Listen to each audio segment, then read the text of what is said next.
എല്ലാവർക്കും ഡെലിഷ്യസ് റെസിപ്പീസിൻ്റെ പുതിയൊരു വീഡിയോയിലേക്ക് വീണ്ടും സ്വാഗതം. ഇന്ന് മലബാർ സ്പെഷ്യൽ കോഴിയടയുടെ റെസിപ്പിയുമായിട്ടാണ് വന്നിരിക്കുന്നത്. ഞാനിവിടെ ബീഫ് ഉപയോഗിച്ചിട്ടാണ് ഇത് തയ്യാറാക്കിയിട്ടുള്ളത്. ഇതുപോലെ തന്നെ ചിക്കൻ ഉപയോഗിച്ചിട്ടും തയ്യാറാക്കാവുന്നതാണ്.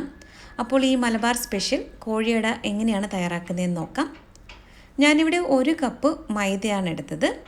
ഇതിലേക്ക് അല്പം ഉപ്പ് കൂടി ചേർത്തിട്ട് നന്നായിട്ട് ആദ്യം ഒന്ന് മിക്സ് ചെയ്തെടുക്കാം. അതിനുശേഷം ഇതിലേക്ക് ഞാൻ 1 ടേബിൾ സ്പൂൺ നെയ്യ് കൂടി ചേർക്കുന്നുണ്ട്.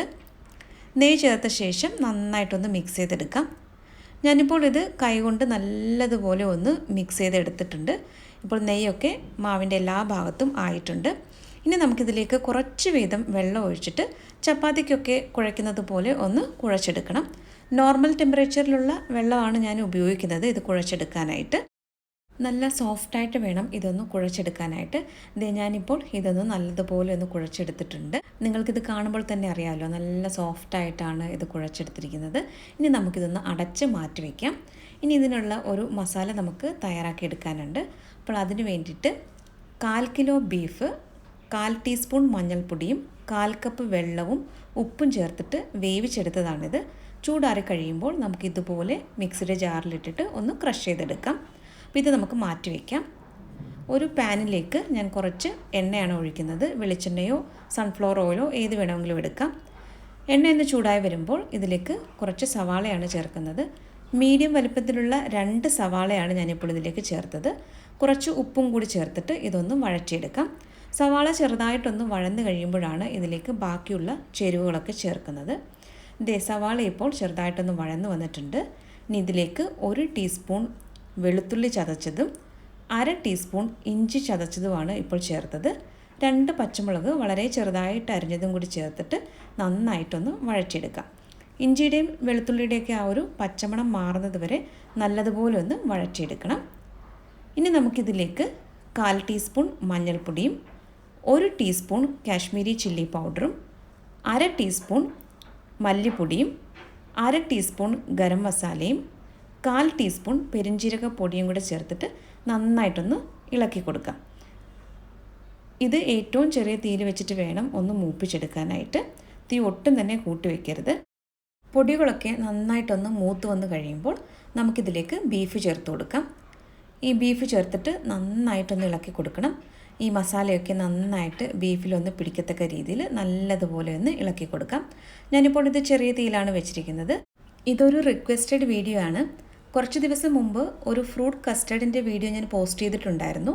അപ്പോൾ ആ വീഡിയോയിൽ ഷജഹ അഷ്റഫാണ് ഇഫ്താർ സ്നാക്ക് എന്തെങ്കിലും പോസ്റ്റ് ചെയ്യാമോ എന്ന് ചോദിച്ചത്. ഷജഹ, thank you very much for this suggestion. അപ്പോൾ ഇന്നത്തെ ഈ റെസിപ്പി എല്ലാവർക്കും ഇഷ്ടമാകുമെന്ന് കരുതുന്നു. ഞാനിതിലേക്ക് കുറച്ച് മല്ലിയിലയും കൂടെ ചേർത്തിട്ട് നന്നായിട്ടൊന്ന് ഇളക്കി കൊടുക്കുകയാണ്. നല്ലതുപോലെ ഒന്ന് മിക്സ് ചെയ്തെടുത്ത ശേഷം ഫ്ലെയിം ഓഫ് ചെയ്തിട്ട് നമുക്ക് ഈ അടുപ്പിൽ നിന്നും മാറ്റി വയ്ക്കാം.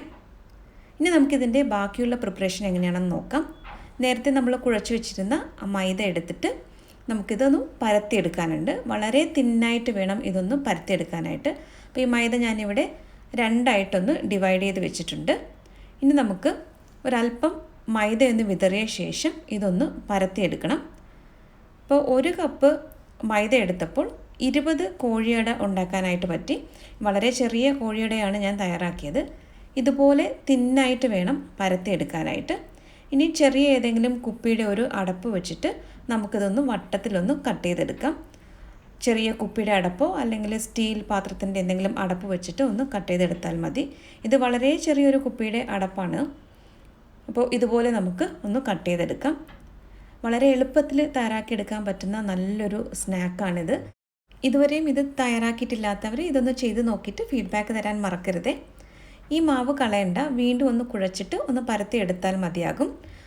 അപ്പോൾ നമുക്ക് ഇതുപോലെ ഉള്ള ചെറിയ ഈ മൈദയുടെ ഈ വട്ടത്തിൽ കുറച്ച് വീതം ഫില്ലിംഗ് വെച്ച് കൊടുക്കാം. 1 ടീസ്പൂൺ നിറയെ ഫില്ലിംഗ് വെച്ച് കൊടുക്കാം. എന്നിട്ട് നമുക്ക് ഇതൊന്ന് മടക്കിയെടുക്കണം. അത് ഞാനൊന്ന് കാണിച്ചു തരാം. ഇതുപോലെ ഒന്ന് മടക്കി കൊടുക്കുക. അതിനുശേഷം ഈ അറ്റം ഒന്ന് പ്രസ് ചെയ്ത് കൊടുത്താൽ മതിയാകും. ഇത് വെള്ളം ഒന്നും വെച്ചിട്ട് ഒട്ടിക്കേണ്ട ആവശ്യമില്ല. മൈദ ആയതുകൊണ്ട് തന്നെ ഇത് പെട്ടെന്ന് തന്നെ ഇത് ഒട്ടിക്കോളും. ഇങ്ങനെ ഒന്ന് പ്രസ് ചെയ്ത് കൊടുത്താൽ മാത്രം മതിയാകും. ഇനി നമുക്ക് ഒരു ഫോർക്ക് ഉപയോഗിച്ചിട്ട് ഇതുപോലെ ഒന്ന് പ്രസ് ചെയ്ത് കൊടുത്തു കഴിഞ്ഞാൽ കുറച്ചുകൂടി കാണാനൊരു ഭംഗിയുണ്ടാവും. അപ്പോൾ ഞാൻ ഇതുപോലെ എല്ലാ കോഴിയുടെയും ഒന്ന് ചെയ്തെടുക്കുകയാണ്. അപ്പോൾ ഞാൻ നേരത്തെ പറഞ്ഞല്ലോ 1 കപ്പ് മൈദപ്പൊടി എടുത്തു കഴിഞ്ഞാൽ നമുക്ക് 20 കോഴിയട തയ്യാറാക്കാം. ഈ ഒരു വലുപ്പത്തിലുള്ള 20 കോഴിയട തയ്യാറാക്കാം. പക്ഷെ കുറച്ച് ബീഫിൻ്റെ മസാല ബാക്കി വന്നിട്ടുണ്ടായിരുന്നു. അത് ചോറിൻ്റെ കൂടെ കഴിക്കാനും നല്ല ടേസ്റ്റാണ്. അപ്പോൾ ഞാനിവിടെ 20 കോഴിയടയ്ക്കുള്ളത് എല്ലാം റെഡിയാക്കിയിട്ടുണ്ട്. ബാക്കി വന്ന ബീഫിൻ്റെ കൂട്ട് ചോറിൻ്റെ കൂടെയാണ് കഴിച്ചത്. അങ്ങനെ കഴിക്കാനും വളരെ ടേസ്റ്റിയാണ്. ഇത് വറുത്തെടുക്കാനായിട്ട് ഞാനിവിടെ കുറച്ച് സൺഫ്ലവർ ഓയിൽ ചൂടാക്കാൻ വെച്ചിട്ടുണ്ടായിരുന്നു. എണ്ണയൊന്ന് ചൂടായി വന്നപ്പോൾ നമുക്ക് ഈ തയ്യാറാക്കി വെച്ചിരിക്കുന്ന ഈ കോഴിയട ഓരോന്നായിട്ടും ഇട്ട് കൊടുക്കാം. ഞാനിത് 2 ബാച്ചായിട്ടാണ് ഫ്രൈ ചെയ്തെടുക്കുന്നത്.